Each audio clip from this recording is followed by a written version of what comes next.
Okay, let's start. Good afternoon for everyone. Today I am happy and to say that today we will realize a second seminar of our project supported by Ministry of Defense of Government of Spain. And as you know, this is a project about the European security agenda beyond 2030. Today, we will talk about the European defense after the United States withdrew from Afghanistan. Is a topic which still produces a lot of debates, and definitely this fact will be one of the facts which will the most could influence the future of the European security and defense. I will stop here. I will left you in good hands. I would like to give the floor to Ignacio Cosidó, who is a co-director together with me of this project of Ministry of Defense. And Ignacio, the floor is yours. Thank you. So thank you very much, Mira, to organize this so interesting seminar. We had a first session last week with several European think tanks that we could debate with them about what is the perspective for the new agenda in European security. And today we have a very political debate with two members of the European Parliament that they are specialized in foreign policy and security policy and defense policy.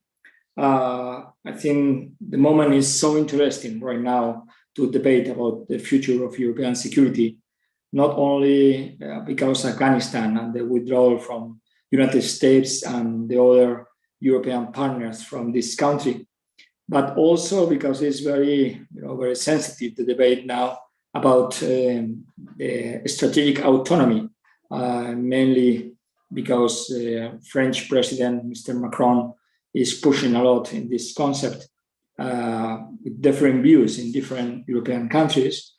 And also because we begin to have some first steps building defense policy, a defense European policy, and a defense industrial base in Europe with the creation of the agency, the European Defense Agency, and other instruments that we are developing right now. So it's a very, I think, a very important debate and very timely debate. And to talk about that, we have two excellent speakers. I mentioned it. The first one will be Rasa. And excuse me, Rasa, I don't know if I will be able to pronounce correctly your name, but something like Juknevičienė. She is a doctor from Lithuanian professionally, but she has a long political career. He was member of Lithuanian Parliament from 96 to 2011, and also, and what is very important, she was Minister of Defense since 2008 to 2012, so 5 years. She is right now a member of European Parliament, and she is working mainly in foreign policy, security policy. So I think the point of view from the Eastern countries and so sensitive country like Lithuania, from the security point of view, it's extremely interesting. And I think that we would like to listen to you. So Rasa, yours the floor. Thank you so much, first of all, for the invitation. This is my first meeting, I would say, with the Spanish think tank security community. And I hope not the last one. Yes, my surname is very complicated, and it's not only for you, for very many of my colleagues in European Parliament, but my name is quite easy, Rasa. not Russia, by the way. I am afraid that Spanish people are reading my name a little bit also with complications, but my name is Rasa. And that's very easy to remember, I think. So the topic of the seminar is relevant at the moment, but on Afghanistan, I will only say a few sentences. First, I saw this operation very closely, to which contributed the whole democratic world and beyond. I visited my country's troops 2008, 2012, which was very important phase, part of this operation. Also visited Afghanistan with the NATO Parliamentary Assembly delegations. I was there for 20 years, by the way, with your members of parliament, working very closely there. And I am one of those who believed in the success of Afghanistan. And I do not share the angry ridicule on that, on the situation we had last decades. Yes, the exit was complicated, a lot of human tragedies. However, if we go back to the situation in 2001, I see no alternative to what was decided then. It's very easy to criticize today from perspective of today, but it was no alternative. Activation of Article 5 was necessary, and everybody agreed on that. Has it gone too far? I mean, on building of the state in Afghanistan. Yes, maybe. But after crushing of the Taliban in 2002, there was a complete power vacuum in the country, in Afghanistan. There was a need to help build institutions. Was done what was believed. All of us, we were doing what we believed in. And my heart today hurts the most because of the girls I saw going to school in white scarves, visible from afar. This view will be forever in my memory. Second, the exit was a real chaos, but no one signaled that coalition-backed Afghanistan armed forces would not resist. So we have lessons learned and look to the future now. Third, and important one, I think, the withdrawal of US troops from Afghanistan and the US commitment to Europe are not comparable. It's not the same. It's not possible to say that we will face something similar. Lots of manipulation on this, especially in the channels of Russia's disinformation warfare. I am privileged to watch directly Kremlin's messages because I am always laughing, saying that the only good thing I got when Lithuania was occupied by Soviet Union is Russian language. And today I can watch and follow directly the messages from Kremlin. And that Russia's disinformation warfare is huge on this issue as well. So one stage in Afghanistan is over. We will see how the processes unfold in the future. It was necessary to leave because it would be a heavy burden. And everybody knew that that Americans will leave. Our troops as partners, we left before that. So looking at the current map of the world, not Afghanistan is the biggest challenge today. Of course, Afghanistan will come with the problems of that region, but the most challenge I see is China. Yes, in my region, in Lithuania, Russia remains a biggest security challenge, but it is related. And not because the United States is turning away from European security issues, but because of the specific capabilities of NATO, or more precisely, the United States, because we are not, together with the United States, are not sufficient for operations on both major challenges. Imagine a conflict situation in somewhere next to Taiwan or somewhere else in that region. 20 B-2 aircrafts the United States have. That's it. And all of them, they will be used in that region. So what if another conflict would arise next to our borders? So this is a question of capabilities. And from both Russia and China, we have one important question for ourselves. This is a question of defending democracy. So what is the strategy? I am afraid is not yet very clear, despite that we are discussing a lot on China and Russia in European Parliament. I will start saying some words on Russia.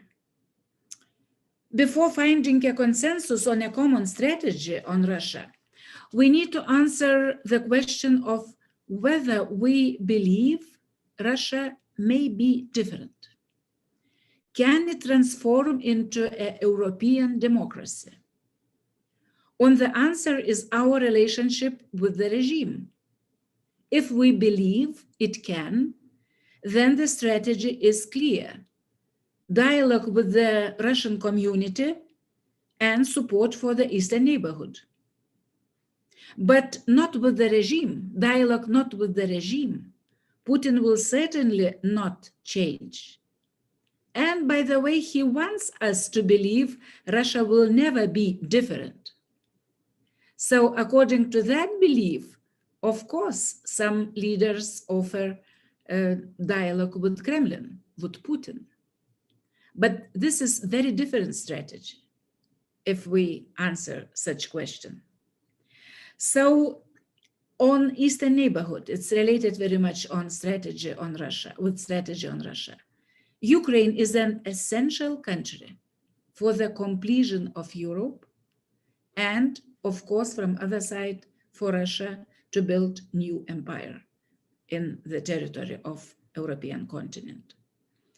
However, even tiny Moldova today can be important. I think we in European Union, we have a chance to support Moldova.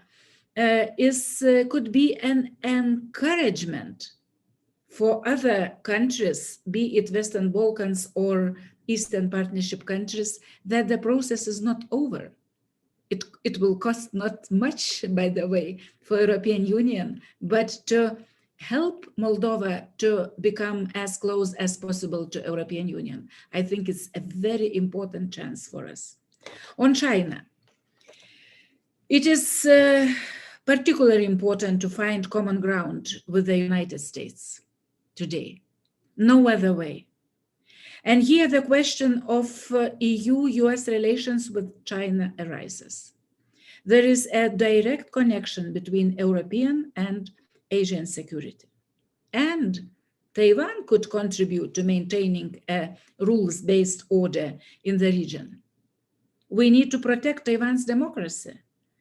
European Parliament for the first time adopted the report devoted exclusively to Taiwan.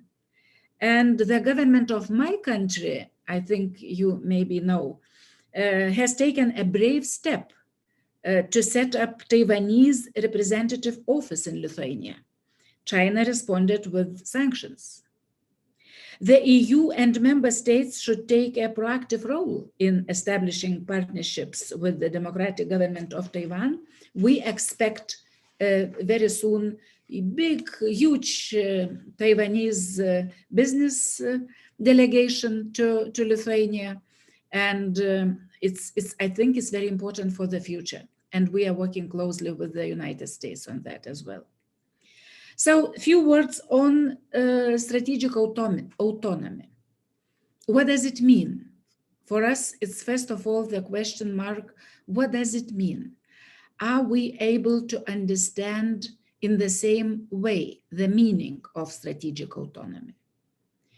Is it outside NATO? Is it inside NATO?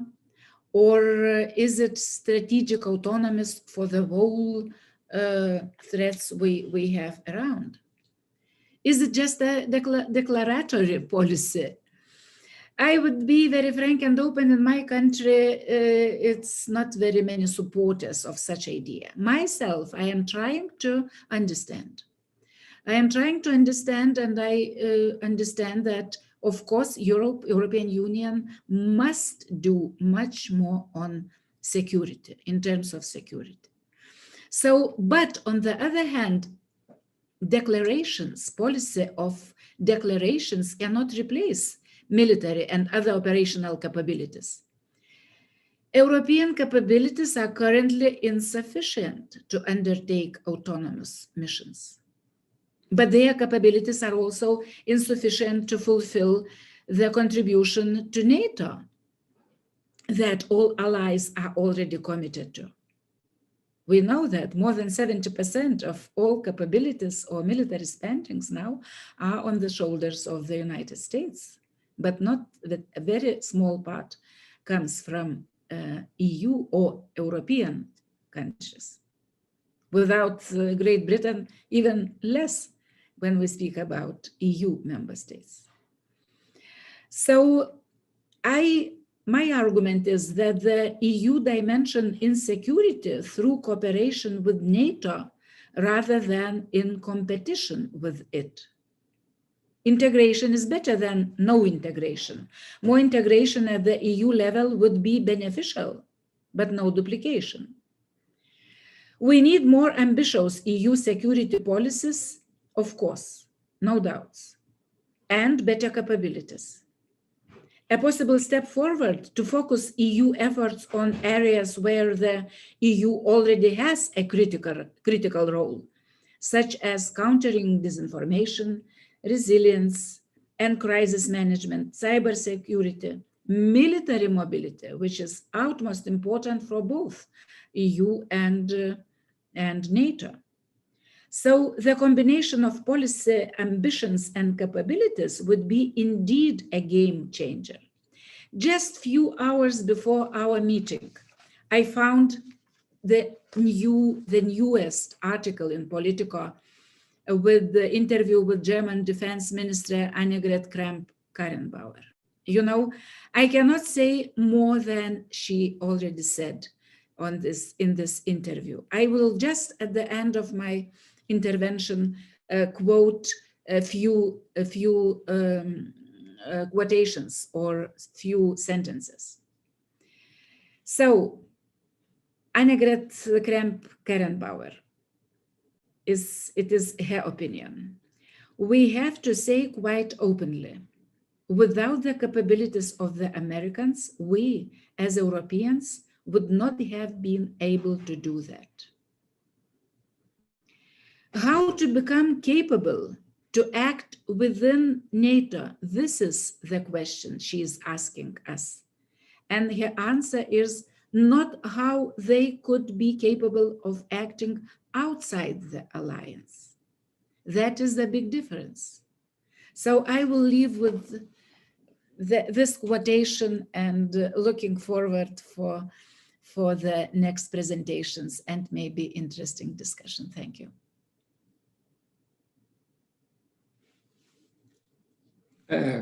Thank you very much, Rasa, for your excellent presentation. I think you touched all the debates that we have now in European Union, and it was quite clear your position in most of these points.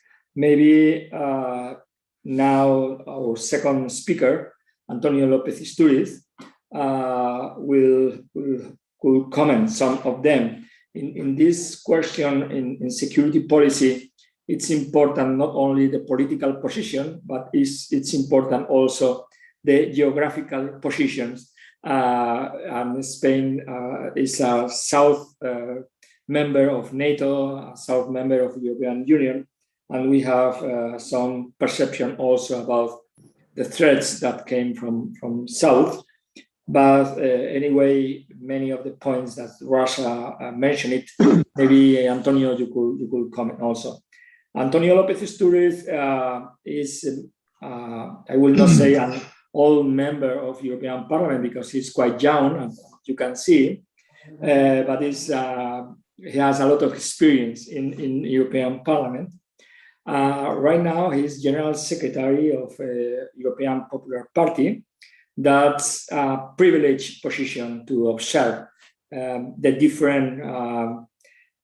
different perspectives from the national point of view in this question. He is also General Secretary of Centre Democratic International, so he is not just a street Eurocentric. I think he has a global vision about the world today, a very complex world in which we have a new kind of competition between powers, between big powers. And it's important to know what will be the role of European Union in these competitions, this competition between big powers. He is very expert in foreign policy. He belonged to different committees in European Parliament with the Israel Friendship Group and the Foreign Affairs Committee. And also he is a supplement member of the Defense Committee, or subcommittee, sorry. So I think it will be really interesting. I must say that Antonio, if he allows me, is an old friend of mine. We begin working together not only in the Spanish Popular Party, but with the Young Association of Young Political Leaders when both were young. Liberals. We were liberals there. And with the liberals. So it's really a pleasure for me to introduce himself and to introduce him and to give the floor to listen their interesting comments about the future of security policy in Europe. So Antonio, please. Well, thank you very much for your personal introduction, Ignacio. It's very much appreciated. We are good friends. And I have to tell you that, again, I have Mira. I had a debate with her some time ago in Sevilla, not 3 weeks ago, in the convention of Partido Popular. And it was so interesting to hear from experts like Mira, like yourself, that you have all the knowledge and the studies and the criteria to speak about things that we are going to speak about here today. It's only a humble approach that I can do about that. And also, as you said, the privilege of my position as Secretary General is to get to know so great politicians that we have in Lithuania, like Rasa, who was Minister of Defense, Andrius Kubilius, the Landsbergis, Vytautas, we have, and Gabrielius, we have so many good friends there that have been in governments, as Partido Popular in Spain, very, very serious governments, that they have do the reforms, and they have always done serious international politics, and in questions of defense, without doubt. I have to say that I'm very proud, by the way, that Spanish Air Force is helping also, Lithuania, and Estonia in this always, unfortunately, Russian interference in defense questions. And, I want to salute from here, profiting this occasion, the Spanish troops that are posted there and are helping, because this is the European Union and this is NATO about our collaboration and our mutual understanding that the problems of Lithuania are as important as the problem Spain is facing in other sectors of the European. This is what unites us. About Afghanistan, and the question of European defense, this is a very interesting connection that everybody everybody connected the dots when we saw the images in summer. I was particularly touched how the European, public opinion was affected by the images coming from Afghanistan. There was social debate about that, even in summer, which there's not much mediatic debate. In this occasion, I think that there was a general concern in the European population about what's happening next. Now that the media is out, or maybe not following so closely events now in Afghanistan, it's our turn to keep the flame, and also not only to learn about what mistakes could have been done, but also how we can construct a future of defense to cope with this kind of situation as Europeans in the next future. What is the situation in Afghanistan? Is dire. Today is the economy is facing imminent economic collapse. Repression and persecution are widespread. Female education has been banned. Demonstrations led by brave women are being dispersed with violence. And terrorist attacks perpetrated like local jihadi groups, like the one in the Islamic State, in the Sikh mosque, during the Friday's prayer, causing at least 50 deaths, probably more to come in the next future, and also exported probably, if we are not careful, to European countries, like was the case in the past. From our end, in Europe, what exactly can we do? First, I think that we must continue the evacuation of our citizens and Afghan partners who help us during the war. We must also pressure the Taliban to allow flights to continue to leave the country. Secondly, we must protect the most vulnerable. From the European Parliament, Rasa, you might remember, we have asked for a special visa regime program for Afghan women who are looking for protection against the Taliban regime, as well as increased support for neighborhood countries which receive refugees. In order to protect the most vulnerable, we need to distinguish, and this is very important from a European perspective, between development aid and humanitarian aid.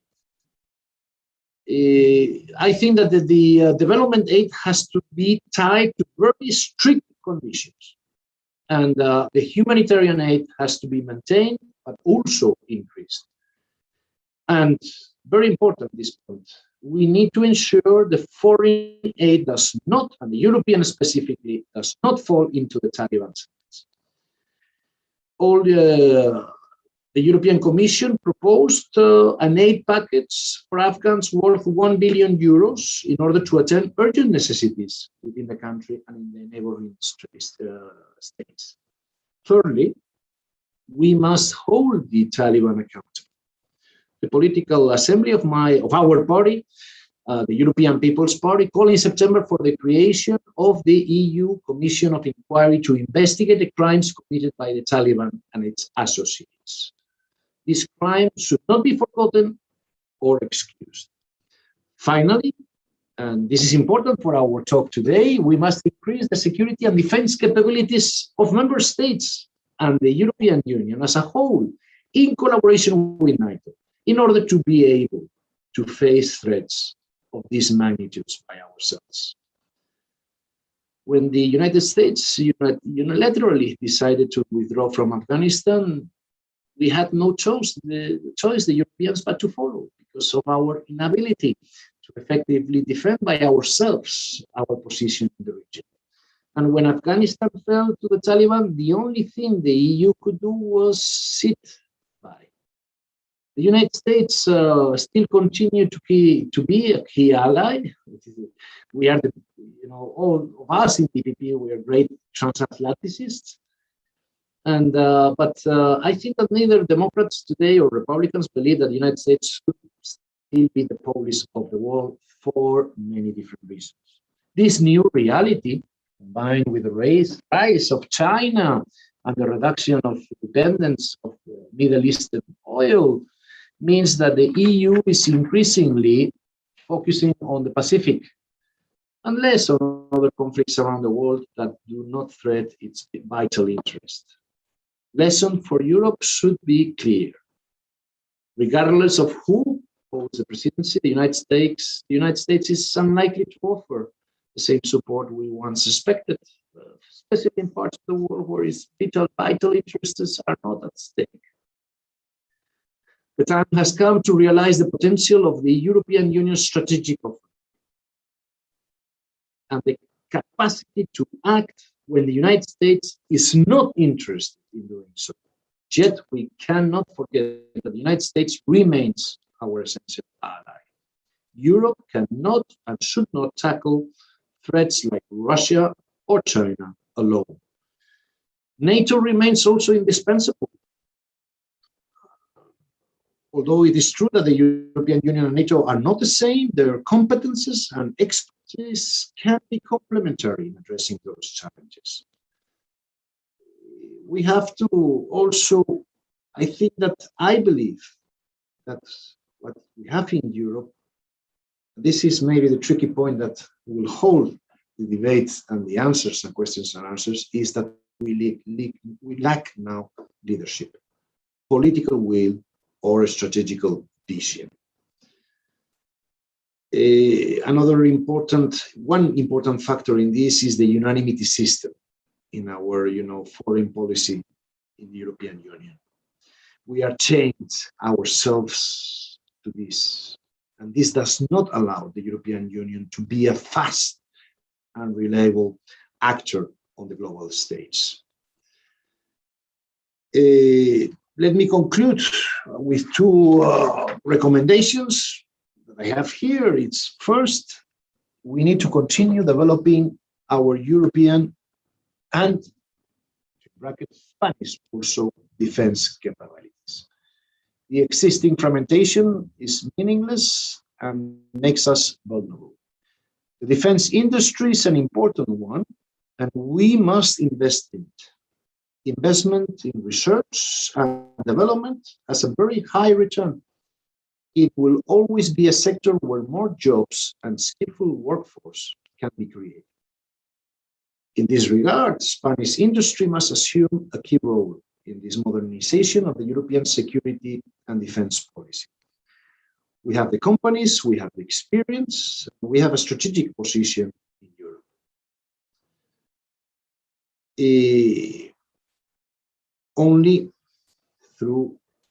Finally, I want to say, because I don't want to enlarge, because we have now the question and answers, I could only say that only through a united voice and a credible defensive capability, we will be able to prevent or handle better situations such as Afghanistan today. Thank you. Thank you very much, Antonio, for this so clear explanation about what's the situation right now. Of course, we open now the chat to receive any question that any of the audience would like to do to the panelists. But I have two short questions that could be for both speakers, not just for one. The first one is, Russia read some sentences from their now defense minister in Germany.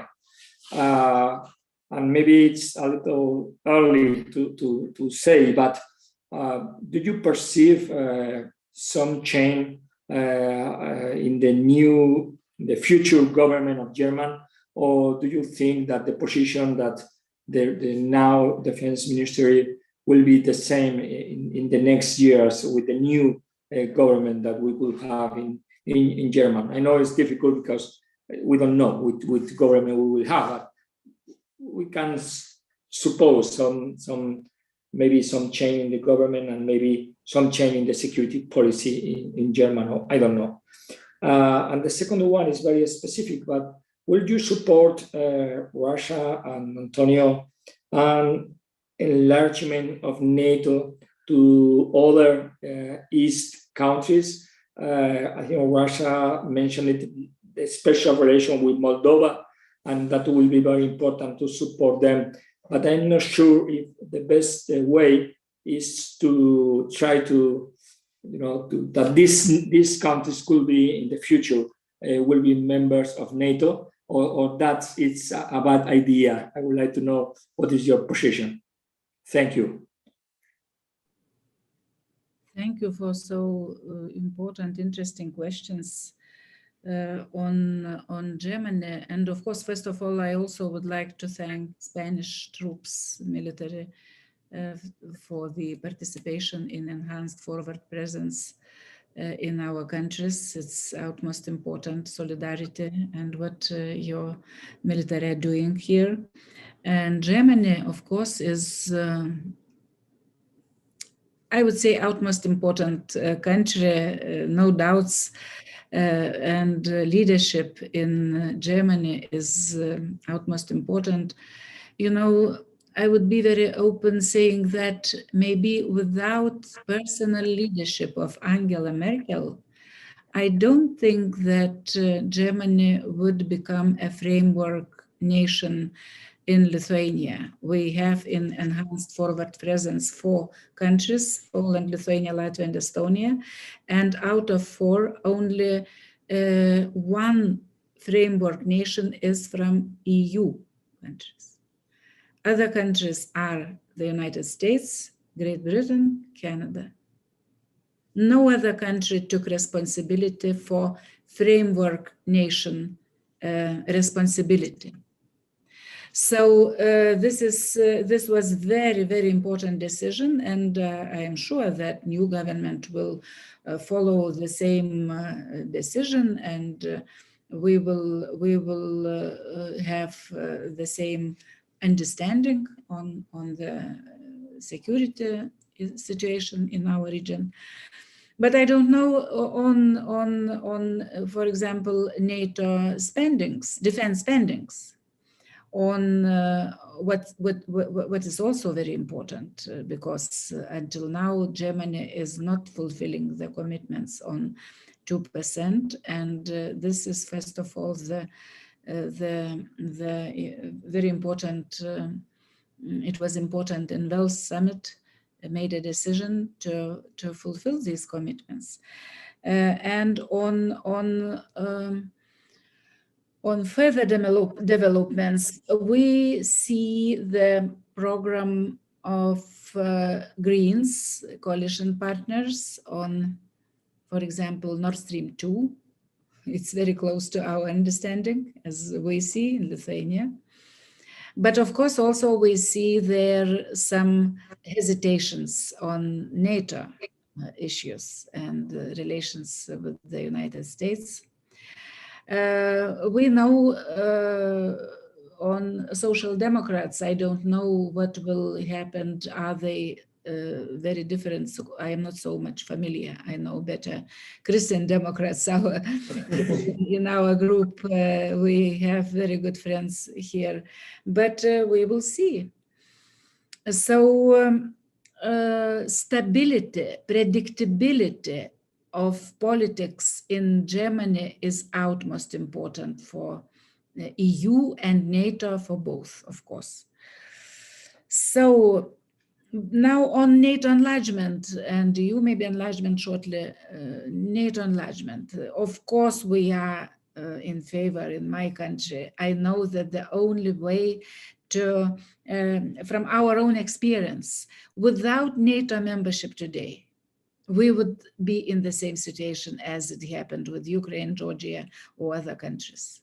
I mean, attacks from Kremlin, because Kremlin or Putin, he is opportunist. He is doing as much as he is allowed to do. And according to my understanding, it was a huge mistake in 2008 during the NATO summit in Bucharest, when membership action plan was not provided to Ukraine and Georgia. Afterwards, what happened, attacks against Georgia, attacks against Ukraine later, and we see that Putin read this message that he will be allowed to do what he already did. It's widespread opinion in my region, in my countries, about that. So we are it was almost the same situation when we were not invited to NATO to 1999, when Hungary, Poland and Czech Republic were invited. We were ready at that time, as with our military reforms and so on, but it was political decision, of course, and some countries were afraid. It was different situation. Yes, it was Yeltsin era. It was different. So today we feel that we jumped into the train. Last wagon of the train went for that period through our region with NATO membership, and we are lucky that we succeeded that. So compare the situation. 3 Baltic states, other countries. We were at this in the same Soviet Union, and I think everybody enjoy of our developments in our countries. So I think that it's utmost important for not to be afraid. I see sometimes lack of leadership in NATO countries with such decision, because Putin is threatening. Many people are afraid that Putin will use nuclear, Putin will use everything he has, and it's opposite. Putin is afraid to lose Ukraine. And of course, we need strong leadership, not to be afraid to go forward with NATO enlargement. It would be easier then to do reforms for those countries, and it's related also with EU enlargement in as next step. Not maybe today, not be next year or even after next year, but if you have security in your country, it's easier to make reforms, despite the challenges in the east of Ukraine. Of course, somebody will say, look, Georgia has territorial problems, Ukraine has territorial problems, so how can we accept? But Germany was divided. And during the Cold War, half of Germany, they were part of NATO, another part not NATO. Or Western Berlin situation, we were able. So we need just to change our understanding and not to leave this part of Europe in the security vacuum, because vacuum of security creates situation we have now with Russian activities next to EU borders, including, by the way, hybrid warfare attacks we are facing now with the so-called migration crisis, which is we need to name it, to title it with proper names. It's a hybrid attack orchestrated by a country like Belarus, but this country, Lukashenko, is cannot do nothing without Putin's support today. So of course I know that it's not an easy task. I know that many countries are not happy with NATO enlargement to speak, are not ready to speak about NATO enlargement, but our example is the best example that if we want peace and security in European continent, we have to do more for the completion of European continent. Thank you, Rasa. Very, very clear. Your position is no doubt about what is the answer for you. Antonio, I don't know if you would like to do some comments about these questions, or we have 2 questions in the chat that I can pass if you want, what you prefer. I will say something about this. Please. And also what questions are there. Perfect. So do we read the questions, or first your comments? Okay, so we have 2 questions in the chat that they didn't specify this for Antonio or for Rasa. So Rasa, if you want, after Antonio, you can say also anything. The first question is from Jose Herrera, and he asks, is it possible for the European Union to become a true global actor when most of its members complain against raising their defense budget up to 2% of GDP? And he asked also, how can we convince our societies that this is a crucial matter for our stability? The second question came from Fernando del Pozo, and he asked if it seems that Mr. López Istúriz advocates a decision-making by majority vote. Now, this in defense matter is today impossible, and this is why consensus is used in NATO and European Union in these matters. No nation will commit forces to a military action that she voted against. Consensus is difficult, but effective and viable.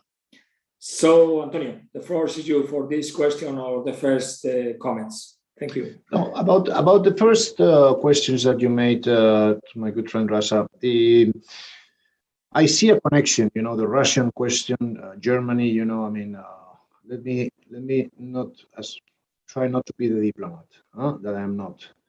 The Russian threat is there. Sorry, Putin's threat. Russia. You know, we just voted the Sakharov Prize for our good friend Alexei Navalny. There are a lot of Russians that are looking for Europe, you know, a very good relation between Russia, and they understand that it's essential, you know, a relation of a democratic, free Russia with the European Union. That would be all our ideal for all of us, including from our friends from some countries surrounding Russia that are now suffering these threats and these interventions. Although you don't have to be nowadays in a border with Russia to suffer that. In Spain, we suffered the Russian intervention during the fake referendum in the Catalan region, as you might all recall. The German question is, I don't think, you know, I mean, out of experience, I could tell you that there is one thing about the Germans that I always, you know, I always had found about them, is their predictability. I don't think that the government is going to change dramatically, you know, the Angela Merkel's, you know, approach, you know, I mean, for many things. And specifically because Germans, they have very clear the national interests. And, you know, the energy question is there. Rasa spoke about it, Nord Stream 2. And, you know, and this is affecting German politics clearly and decision making. This is going on, we all know. You know, this is something that they will have to come into terms sooner or later, because Europe, and this is connected with the crisis nowadays that we are suffering in many European countries. The question of energy, the crisis, I think that we are arriving to an energetic crisis that's going to affect the whole European Union. Because let's face it, we depend from outside the whole European Union, and sometimes from countries that are not reliable and are at best to say regimes, if not dictatorships. So we have to be, you know, aware that this is affecting also. To the question of the global actor, 2%, you know, I mean, of course, if you aspire to be an international actor, you have to be up to your compromises. So, you know, I mean, I think that it's just that, you know, President Trump asked for that as a clear sign of commitment that during decades, the Europeans, we have not been doing. And commitment to NATO, to our mutual defense. And I know because our public opinion has not yet been made aware of the critical, you know, situation that we are living outside our borders. You have to understand that I think that in our European societies, we live in a little bubble, that we are not so aware in the day-to-day discussions you see in the media, in the debates, not to hear so much about what's going on around us. And ladies and gentlemen, we have a lot of problems. We have Ukraine, we have the Caucasus, we have Libya, we have Middle East, the Sahel, and many things going on around us. And for that, we need a common approach. And we need the Lithuanians to be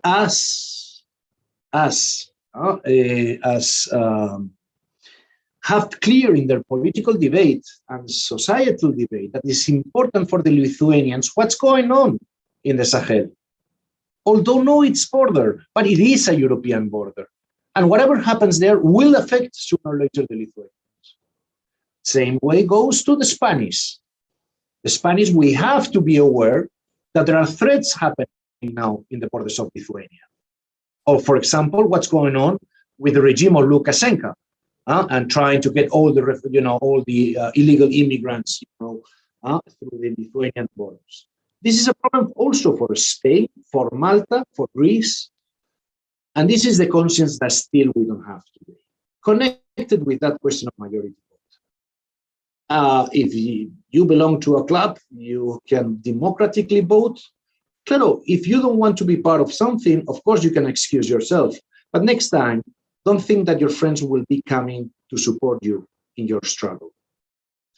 Greek citizens now know today that it is very important, the support of Lithuanian citizens, because now they have a problem with Turkey. Well, they have had a problem with Turkey for many centuries, but specifically now, the Turkish regime, again, not the Turkish people, but the Turkish regime of Erdogan is threatening the security of Greece and Cyprus. And this is important for the Lithuanians, as well as for the Spanish. And one day, if we do not help them, one day it will happen to us. And then the Greeks will not come to support anyone. So we have to understand that it's now not a question of unanimity, of majority vote, and so on, that we have to do this together. Of course, I agree with the question, that of course, consensus is always the ideal, of course, specifically in defense matters.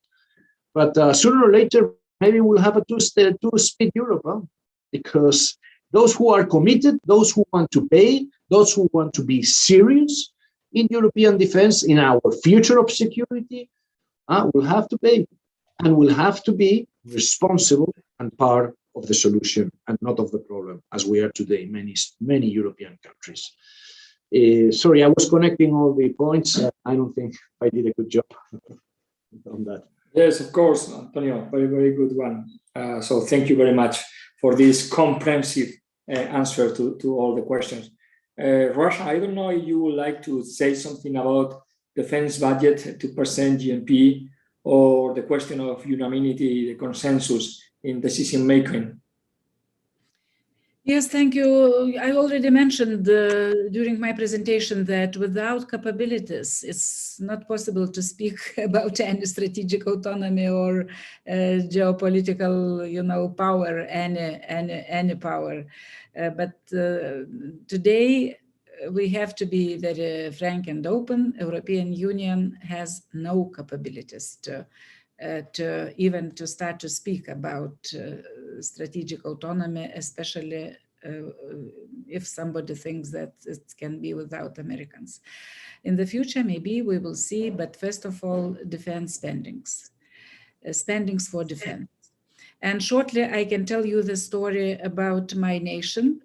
When we joined NATO, it was, how to say, interesting age for many people. They suddenly decided that we don't need our military at all because NATO will come and they will defend us. So why we need to spend money? Not very rich country, country without high budgets for defense. At that time, I was Minister of Defense. It was terrible, very difficult situation because 90%, according to opinion polls of people, the answer was no, we don't need increase. And our spendings were less than 1% during the crisis of, financial crisis was at that time. But everything, public opinion dramatically changed when Crimea was annexed and Ukraine got this attack. Because Ukrainians are very close. We were together, under the occupation. Many people were in the same prisons in gulags in Siberia. So Ukrainians, since our Commonwealth with the Poland are very close to our hearts. So immediately, situation became different. And more than 60%, according to opinion polls at that time, people decided that we need to increase our defense budget. And today we have 2% since 2015. And now our capabilities are much higher. Of course, we have small military, but on the other hand, we are interoperability with NATO, and our capabilities are capable to act together with other NATO countries. So this is, I understand that those countries, these wars are somewhere very far away. For them, for the politicians, it's not easy to convince societies and people to have higher budgets on defense, but this is important, of course. On Antonio is very right saying that we have to understand how important Sahel, for example, is for our southern borders and for our countries there. It's always my example when I am speaking with my people in Lithuania. I am, or sometimes they say, "Oh, look, they don't understand us, those nations in the south somewhere in Spain or Italy. They don't understand us, don't understand what does it mean Russia." But then my question for them usually is, do you understand the threats, or what kind of situation have people there in this part of European Union? And this works, and this is very important really to understand. At least we members of European Parliament, we have to do more trying to convince our people to understand that we are Europeans.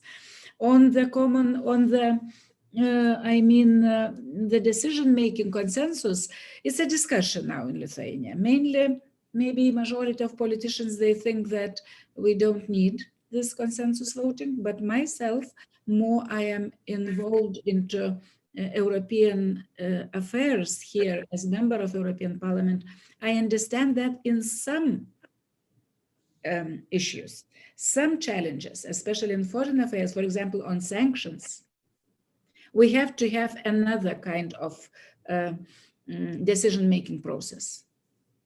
Because sometimes it's very easy to block very important decisions we need. So yes, it's still a discussion going, but myself also, I have maybe not very clear answer yet. So thank you very much, Rasa, for this last intervention. I would say that we spent all the time that we have for this debate. That was excellent.